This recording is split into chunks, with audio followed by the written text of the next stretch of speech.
வாழ்வில் ஒரு பொன்னாள்னு சொல்லக்கூடிய வகையில் இந்த நாள் சிறப்பாக அமைஞ்சிருக்கு.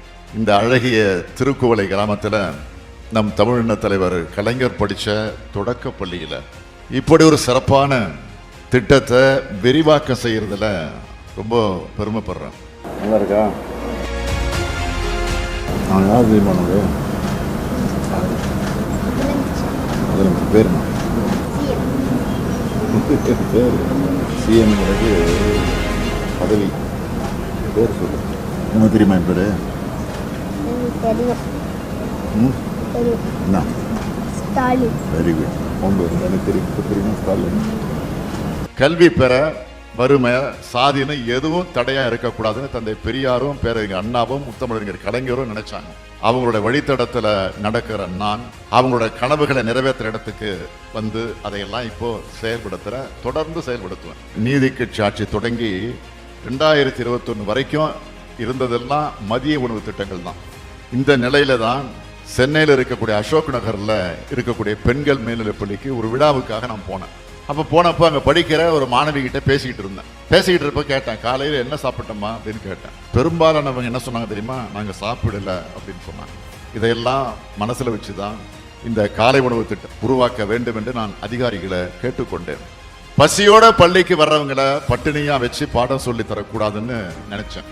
அதோடைய விளைவுதான் இன்னைக்கு 31,000 அரசு பள்ளிகளில் படிக்கிற 17 லட்சம் மாணவர்கள் பயன்பெறக்கூடிய வகையில முதலமைச்சரின் காலை உணவு திட்டம் விரிவுபடுத்தப்பட்டு அதற்கு நிதி ஒதுக்கப்படும். நம்முடைய எதிர்கால நம்பிக்கையான பள்ளி குழந்தைகளுக்கான திட்டத்திற்குரிய தொகையை நிதி ஒதுக்கீடுன்னு சொல்றதை விட நிதி முதலீடுன்னு சொல்ல விரும்புறேன். ஏன்னா மாணவர்களின் அறிவை மேம்படுத்த, உள்ளத்தை மேம்படுத்த அரசு நிதி முதலீடு செஞ்சிருக்கு. அந்த முதலீடு நிச்சயமா நாட்டுக்கு லாபம் தரும் வகையிலான ஆற்றலா திறமையா வெளிப்படும். அதுதான் உண்மை. பசிப்பினி நீங்கிட்டா மனநிறைவோடு பிள்ளைங்க படிப்பாங்க. அவங்க மனசுல பாடங்களும் பதியும். பள்ளிக்கு ஆர்வத்தோடு வருவாங்க. சீரான வருகை பதிவும் இருக்கும். தமிழ்நாட்டினுடைய கல்வியினுடைய விகிதமும் அதிகமாகும். தமிழ்நாட்டில் அனைவரும் அறிவாற்றல் பொருந்தியவர்களாக உயர்வாங்க. படிப்போட விளையாட்டு, கலைத்திறன் ஆகியவற்றிலும் சாதனை படைக்கக்கூடியவர்களாக நிச்சயம் திகழ்வாங்க. இப்படி எத்தனையோ நன்மைகளை நம்ம மாநிலம் இந்த திட்டத்தால் அடைய போகுது. அனைத்து அறிவையும் அனைத்து சமூகத்தோருக்கும் தர ஆட்சியை நாம் நடத்திக்கிட்டு இருக்கிறோம்.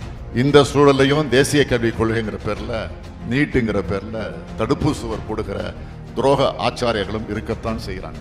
ஏகலைவன் தன்னோட கட்டை விரல காணிக்கை கொடுத்ததெல்லாம் அந்த காலம் மலையேறிடுச்சு. இது கலைஞர் உருவாக்கி தந்திருக்கக்கூடிய காலம். இது துரோணாச்சாரியர்கள் காலம் கிடையாது, ஏகலைவனின் காலம்.